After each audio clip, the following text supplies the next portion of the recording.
want you to put your hands together and make some noise. I know Jimmy Jam Terry looks, I got that. I'm just saying she's the signature sound of the Sounds of Blackness. And Nesby, how you doing? I'm doing great, and you? I'm very good. I'm Good very to see good. you. It's good to see you. Look at your face. I see your face. Hey. So okay, let's talk a little bit here. Your sound. When did you know you had something that was different? So let me say it like this. When I think about you, I think like not just legendary, because I don't want to just throw that out there. I mean signature. Like Gladys Knight has a signature voice. Aretha's voice is signature. You got that thing on your throat too. That's where it just is signature. When did you know? Well, I grew up in church, and if you listen to those artists, their signature was in church. So listening to those pioneer artists, and kind of taking something from each one and gleaning on their talents and loving them and learning from them and being inclusive in my growth. There's something that I learned from each one of them that I learned to do until I established a sound where I said, well, this is my sound, but it's reminiscent of this one and that one and this.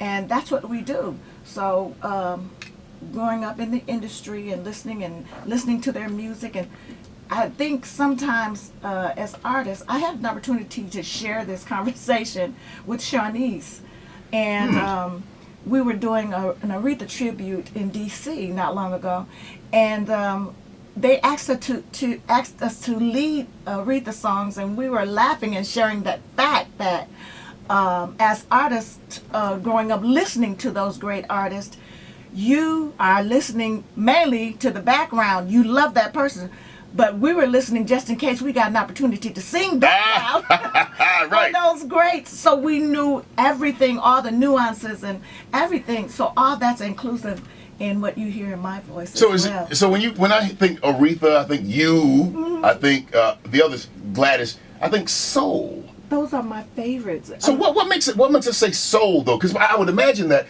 it feels like an expression of your soul. It's definitely an expression of our soul. As I said, our root is gospel. So the Spirit of God is in us, and the gift that He gave us is individual. But as I sing, I realize that it's a gift of God, and I use it in that manner. And I always pray and ask God to bless me to be a blessing, to say something or help someone feel something that will cause them for God to give them increase in their lives. Maybe something I say, God will be able to turn it around for them. And in allowing God to use me, He puts His super on my natural. Come on. And here I am. But the thing is, for me, when I think about you, I think about, okay, let me just say how I feel it. When I heard you singing with Al Green, Put It On Paper, I'll tell you something. If that wasn't the Holy Ghost on me, it felt like the Spirit of God. So what I'm saying is, and I don't want to belabor the point, but do you hear you? Like do you like, can you eat from your own cooking? Like I don't hear me like that. Like other people hear me, but like you just, I don't know how you can miss it. I am the most critical of my work. Really? I am the most critical of my work. What's there to criticize? Well, there's nothing. I'm always trying to do something better, something to represent who I'm out here for. And I want to give it my best. I want to put everything I have forward, because even standing on the side of the stage, before I go out, Lord, I am the vessel that you can use today.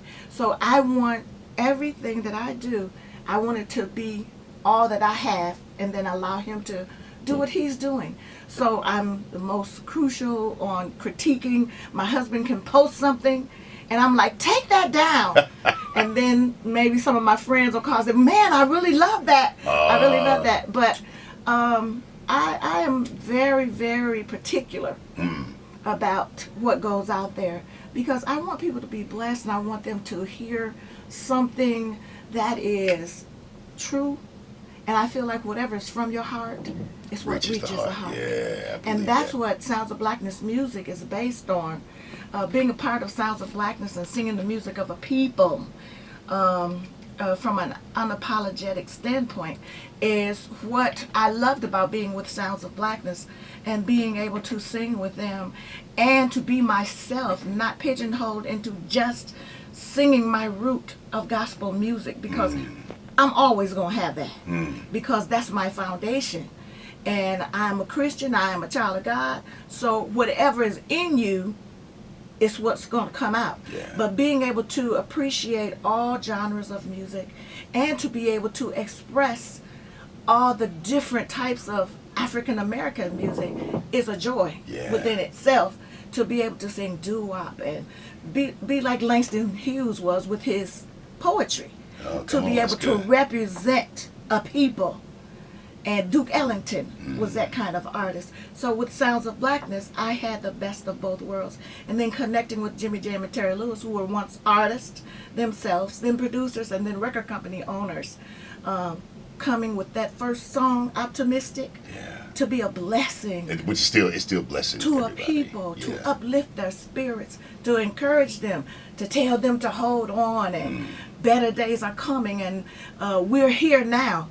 But this is not where we're going to stay. We went on to the songs, Whatever It Takes to Make It, I'm Going All the Way.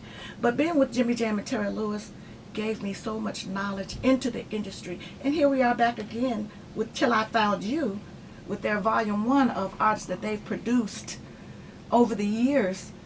Here they are getting ready to drop a project this fall where they have... Let me say this. This is what people don't